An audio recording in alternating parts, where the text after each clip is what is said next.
अपनी माँ के साथ रहा करता था। मोहित कोई काम नहीं करता था, बस अपने घर में बैठा रहता था। और कितने दिन ऐसे सोते रहोगे? बाहर जाकर कोई काम ढूंढो। क्या माँ, आप मुझे चैन की नींद सोने भी नहीं देती। पूरे दिन सोते ही रहता है, सोने के अलावा और तुझे कोई काम ही क्या है? ठीक है, आज जाकर कोई काम ढूंढता हूँ। मोहित घर से बाहर कुछ काम ढूंढने के लिए निकल जाता है। जब वो बाहर निकलता ही है, उसे कई सारे दुकानदार दिखते हैं। पहले उसे चूड़ियों की दुकान दिखाई दी। मोहित उसके पास जाता है और उसे पूछने लगता है, ये चूड़ियों में आपका धंधा कितना हो जाता है? भाई, अच्छा खासा धंधा हो जाता है। इतना हो जाता है कि मैं अपनी पत्नी और बच्चे का पेट भर सकूं। बस पेट भर पाते हो? इसमें क्या है, मैं तो कोई काम भी नहीं करता, फिर भी हर दिन का खाना कहीं ना कहीं से तो मिल ही जाता है। दूसरा कोई काम ढूंढता हूँ। मोहित वहाँ से निकल जाता है और दूसरा काम ढूंढने के लिए निकल पड़ता है और मन ही मन कहता है, मैं कोई ऐसा काम ढूंढूंगा जिससे मैं जल्दी से माला माल हो जाऊं और फिर सारे पैसे जमा करके बैठ जाऊंगा और खूब सोऊंगा। थोड़ी दूर जाते ही उसे एक सुनार का दुकान दिखाई देता है, जिसका नाम गौरव सुनार होता है। मोहित गौरव सुनार की दुकान पर पहुंचता है और उससे कहने लगता है, सुनार जी, जरा सुनिए। बोलो बेटा। कितना कमा लेते हैं आप ये सोना बेच बेच कर? भाई, अभी क्या बताऊं, इस गांव में एक मैं ही सुनार हूँ, तो सारे गांव वाले मुझसे ही सोना खरीदते हैं। मैं ज्यादा नहीं कमाता, बस इतना कमा लेता हूँ कि मेरे खुद के 2 बंगले हैं और कुछ छोटे मोटे मकान हैं। 2 बंगले और छोटे मोटे मकान, और आप कह रहे हैं कि आप कुछ नहीं कमाते हैं? वाह सुनार जी, मान लिया आपको। मगर तुम मुझसे ये सब क्यों पूछ रहे हो? मैं गांव में कुछ काम ढूंढ रहा था, क्या आप मुझे काम पर रख सकते हैं? हाँ, क्यों नहीं। वैसे भी मैं सोच रहा था कि किसी को काम पर रख लेता हूँ। मगर तुम सोना बेच पाओगे? मैं तो कुछ भी बेच सकता हूँ मालिक, आप निश्चिंत रहिए। मोहित अपने घर चले जाता है और अपनी माँ को सारी बातें बताता है। मोहित की माँ ये बात सुनकर बहुत खुश हो जाती है। बेटा मोहित, अभी कोई मूर्खता मत करना, बल्कि मन लगाकर काम करना। हाँ माँ, मैं पूरी मेहनत करूँगा और खूब सारे सोने बेचूंगा और खुद की सोने की दुकान खोलूंगा।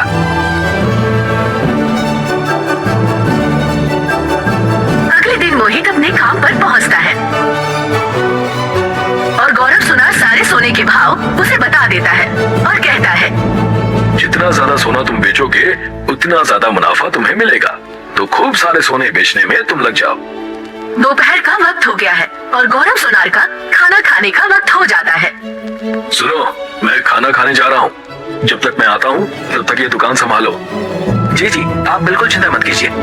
सुनार अपने घर खाना खाने चला जाता है और थोड़ी ही देर में वहाँ पर एक ग्राहक आता है और मन ही मन मोहित सोचता है कि अगर मैं ज्यादा सोना बेचूंगा तो मुझे ज्यादा पैसे मिलेंगे, इसलिए मैं कम पैसों में सोना बेचना शुरू करता हूँ। ग्राहक कई सारे सोने को कम पैसों में खरीद लेता है और थोड़ी देर के बाद गौरव सुनार दुकान पर वापस आ जाता है। यहाँ के सारे सोने कहाँ चले गए? वो तो मैंने बेच दिए। इतने सारे सोने, वो भी इतनी जल्दी कैसे बेच दिए तुमने? आप ही ने तो कहा था कि जितना ज्यादा बेचोगे उतना मुनाफा मुझे मिलेगा, इसलिए मैंने कम पैसों में ज्यादा सोना बेचा।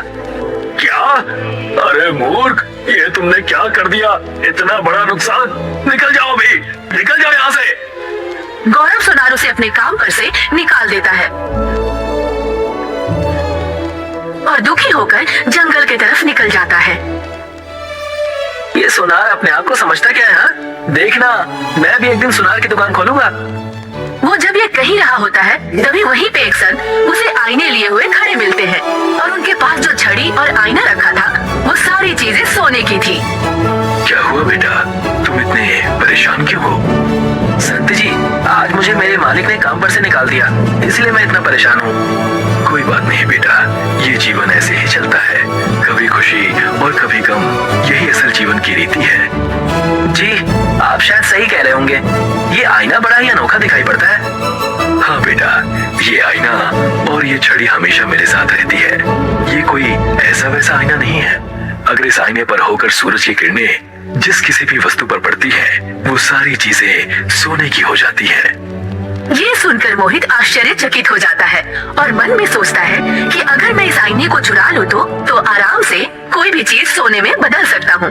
मैं इसे लेके भाग जाता हूँ। संत जी, क्या मैं ये आईना देख सकता हूँ? हाँ बेटा, क्यों नहीं। जैसे ही संत उसे वो आईना देते हैं, मोहित आईना लेकर वहाँ से भाग जाता है और संत उसका पीछा नहीं करते बल्कि उसके ऊपर हंसते हैं। मुझे मेरी छड़ी के बारे में बताने तो देते।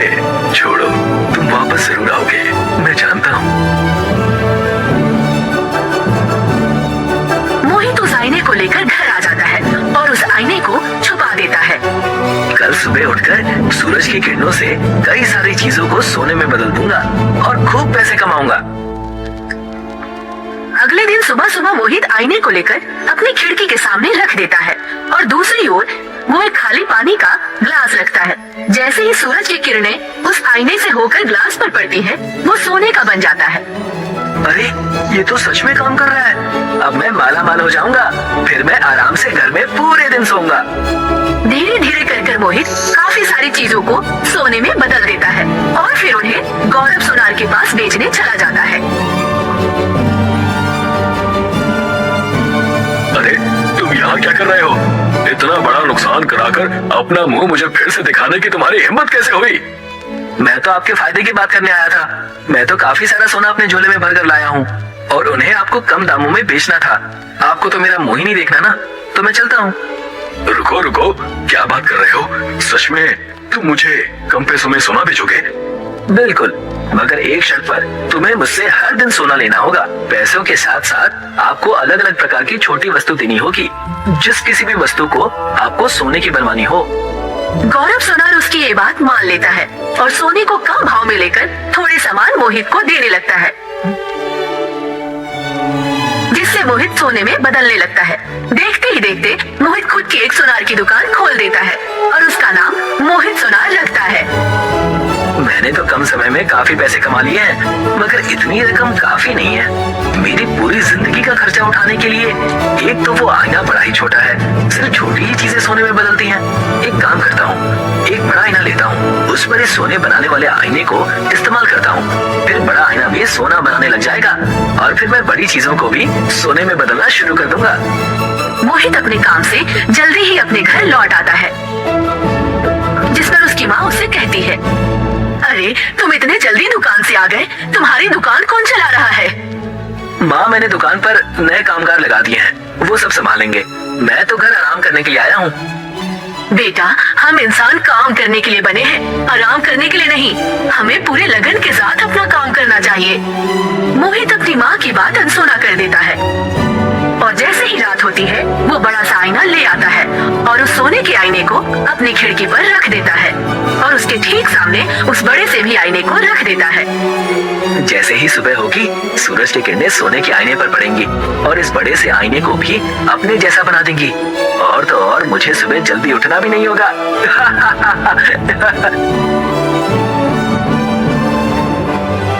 जैसे ही सुबह होती है, मोहित की माँ उसे सोता देख बहुत गुस्सा होती है। अरे मूर्ख, अभी भी सो रहा है, पता नहीं इसका क्या होगा। जैसे ही मोहित की माँ उसे उठाने जाती है, वो उस बड़े आईने के सामने आ जाती है और सोने में बदल जाती है। जब मोहित की आंखें खुलती है, तो अपनी माँ को इस स्थिति में देख बहुत रोने लगता है। ये मेरी ही गलती है माँ, आप सोने में बदल गई। आप हमेशा मेरा भला ही चाहती थी, मगर मैं सिर्फ आराम करना चाहता था, लालच से भर गया था। मैं अभी जंगल में जाकर उस संत को ढूंढता हूँ। मोहित भागकर जंगल जाता है और उस संत को ढूंढने लगता है। थोड़ी देर बाद उसे वो संत दिखते हैं और मोहित उस संत के पास जाता है। संत जी, मुझे क्षमा कर दीजिए, मुझसे बहुत बड़ी गलती हो गई। मैं अपने आराम और लालच में इतना अंधा हो गया था कि मैंने आपका आईना चुरा लिया और अभी उस आईने के कारण मेरी माँ सोने में बदल गई है। संत जी, मेरी मदद कीजिए, उन्हें पहले जैसा वापस कर दीजिए ना। बेटा, अगर तुम मेरी बात पूरी सुन लेते तो आज ऐसा ना होता। उस सोने के आईने से सब सोना हो जाता है और इस सोने की छड़ी से वो पहले जैसा। सोने की वस्तु पर इस छड़ी का अंतिम भाग लगाने पर वो पहले जैसा हो जाता है। संत जी, मुझे ये छड़ी दे दीजिए, मैं वादा करता हूँ मैं आईना और छड़ी दोनों आपको वापस कर दूंगा।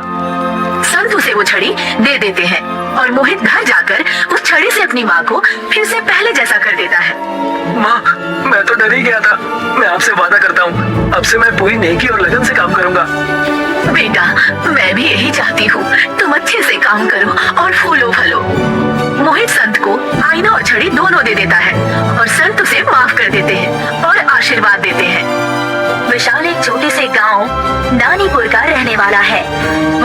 काम के सिलसिले में गांव से शहर जाया करता है। काम पर जा रहे हो विशाल भैया? हाँ भाई, काम के लिए शहर जा रहा हूँ, शाम तक वापस लौटूंगा। तुम्हारे लिए कुछ लेकर आऊँ क्या शहर से? नहीं, मैं तो बस ऐसे ही पूछ रहा था। कई दिन से तुम्हें देखा नहीं था ना, इसलिए पूछ लिया। मुझे लगा कि आजकल शहर में ही रह रहे हो। हाँ, मैंने कुछ दिनों से गांव में आना जाना कम ही कर दिया है। 2 हफ्ते तो मैं शहर में ही था। आपका काम ही ऐसा है कि आना जाना तो लगा रहता है। आप बहुत मेहनती आदमी है विशाल भैया। हाँ, मेहनत तो हर काम में करनी ही पड़ती है, पर मेरे इस काम में मेहनत के बाद भी ठीक से पैसे नहीं मिलते हैं। अभी मैं चलता हूँ, मुझे देर हो रही है। विशाल अपने काम के लिए शहर की तरफ निकल पड़ता है। विशाल अपने काम में इतना व्यस्त हो जाता है कि उसे खाना खाने तक के लिए भी समय नहीं मिलता। बहुत भूख लगी है, खाना तो लाया हूँ साथ में, पर काम भी तो जरूरी है। ऐसा करता हूँ, पहले काम खत्म कर लेता हूँ, उसके बाद आराम से खाना खाऊंगा। विशाल फिर से अपने काम में लग जाता है और काम करने में इतना व्यस्त हो जाता है कि उसको फिर से खाने तक की खबर नहीं रहती। रात बहुत हो गई है, काश मेरे पास कोई टॉर्च होता तो रास्ते को अच्छे से देख पाता। भूख भी लगी है, कहीं पर थोड़ी रोशनी दिख जाए तो पहले खाना ही खा लूं। विशाल जंगल में रास्ते का अंदाजा लगाते हुए घर के लिए जा ही रहा था कि तभी उसको पेड़ों के पीछे कोई सुनहरी रोशनी चमकती हुई दिखाई देती है। विशाल उस रोशनी के पास जाता है। कोई है वहाँ पर? मुझे आपकी मदद चाहिए। जब उस तरफ से कोई आवाज नहीं आती तो विशाल रोशनी के पास जाता है और देखता है कि वहाँ पर चादर ओढ़कर ट्यूबलाइट जलाए हुए बैठा है। विशाल को लगता है कि वो कोई बूढ़ा आदमी है। इतनी रात को इस घने जंगल में अकेले क्या कर रहे हो बाबा? मैं कोई बाबा नहीं हूँ। आप कौन है और इस घने जंगल में इतनी रात को अकेले क्या कर रहे हैं? आपके घर वाले आपको ढूंढ रहे होंगे। मेरा कोई घर पर ना ही मेरे कोई परिवार वाले हैं। मैं एक जादुई चादर हूँ। इतनी रात को क्यों मजाक कर रहे हो बाबा? साफ साफ बताओ ना कि आप हो कौन? मैं एक जादुई ट्यूबलाइट का हिस्सा हूँ जो कि किसी भी चीज को सोने में बदल सकती है। क्या किसी भी चीज को सोने में बदलने वाली ट्यूबलाइट? हाँ, जिस पर भी इसकी रोशनी पड़ेगी वो चीज सोने की हो जाएगी और खुद को इससे बचाने के लिए अपने ऊपर चादर ओढ़नी पड़ेगी। क्या मैं इसका उपयोग कर सकता हूँ? हाँ, पर इसका उपयोग तुम अपने व्यक्तिगत फायदे के लिए नहीं कर सकते। अगर तुमने ऐसा किया तो तुम खुद सोने का बन जाओगे। नहीं, मैं कभी भी अपने स्वार्थ के लिए इसका उपयोग नहीं करूंगा। हमेशा लोगों की भलाई के लिए ही इसका उपयोग करूंगा। विशाल उस जादुई चादर को ओढ़ लेता है और उस ट्यूबलाइट को ऑन करता है। जैसे ही उस ट्यूबलाइट की रोशनी एक पेड़ पर पड़ती है, वो पेड़ सोने का हो जाता है। अरे वाह, ये ट्यूबलाइट तो सच में जादुई है। अब मैं इससे कई सारे जरूरतमंदों की मदद कर सकता हूँ। विशाल उस ट्यूबलाइट और उस जादुई चादर को लेकर अपने घर चला जाता है। घर जाकर और सो जाता है। सुबह होने पर विशाल जागता है और उसको जादुई ट्यूबलाइट की याद आती है। जल्दी से ट्यूबलाइट का प्रयोग करके देखता हूँ। विशाल उस जादुई ट्यूबलाइट को निकालता है और चादर को खुद ओढ़ लेता है। आज मैं अपने टेबल को सोने का बनाकर देखता हूँ। विशाल ट्यूबलाइट को टेबल की तरफ घुमाता है। टेबल धीरे धीरे सोने का होने लगता है।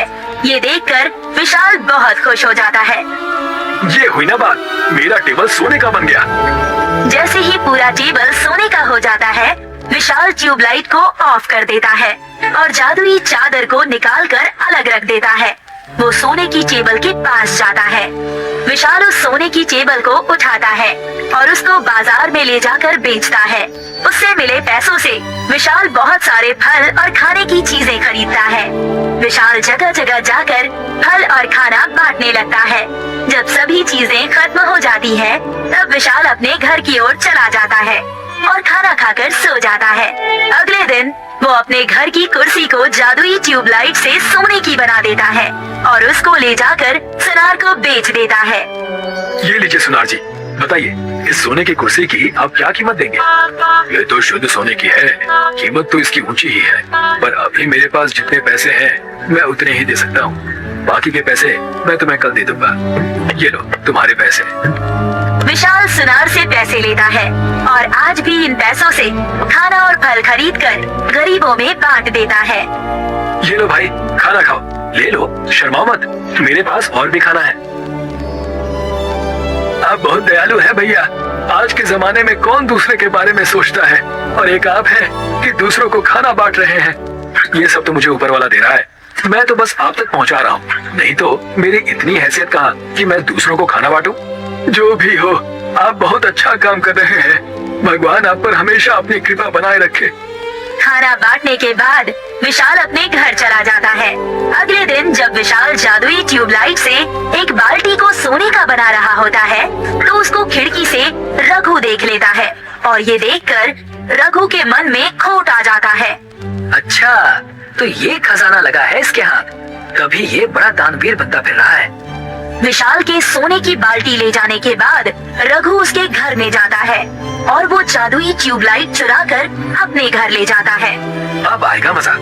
अब मैं अपने घर की सभी चीजों को सोने का बनाकर बहुत अमीर बन जाऊंगा और फिर मुझे कोई काम करने की भी जरूरत नहीं है। सबसे पहले मैं कमरे के दरवाजे को ही सोने का बना देता हूँ। रघु ट्यूबलाइट को ऑन करता है और जैसे ही वो ट्यूबलाइट को दरवाजे की तरफ घुमाता है, दरवाजे पर उसकी माँ आ जाती है।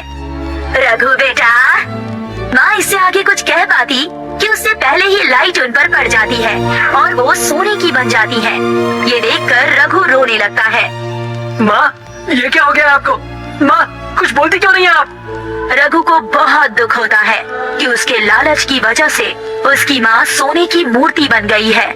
मुझे माफ कर दो माँ, मेरी वजह से आपकी ये हालत हो गई। मैंने अमीर बनने की लालच में ये पाप कर दिया। रघु विशाल के पास जाता है और उसको पूरी बात बताता है। अगर तुम्हें किसी चीज की जरूरत थी तो तुम मुझे बता देते, मैं तुम्हें कभी भी मना नहीं करता। यही तो मुझसे भूल हो गई भैया, और मेरी भूल की सजा मेरी माँ को भुगतनी पड़ रही है। आप प्लीज मेरी माँ को पहले जैसा बना दीजिए, मुझे और कुछ नहीं चाहिए। मेरे पास इसका उपाय है, मैं तुम्हारी माँ को पहले जैसा बना सकता हूँ। विशाल अपने घर से वो जादुई चादर लेकर आता है। वो रघु के घर में जाकर वो रघु की माँ की मूर्ति के ऊपर चादर डालता है और देखते ही देखते रघु की माँ पुरानी अवस्था में आ जाती है। लालच का फल हमेशा बुरा ही होता है, इसीलिए ये सोचकर कभी भी लालच मत करना कि हमें कोई नहीं देख रहा है। और रघु को अपनी गलती का एहसास हो जाता है क्योंकि उसकी माँ उसे वापस मिल गई थी। वो अब दोबारा कभी लालच नहीं कर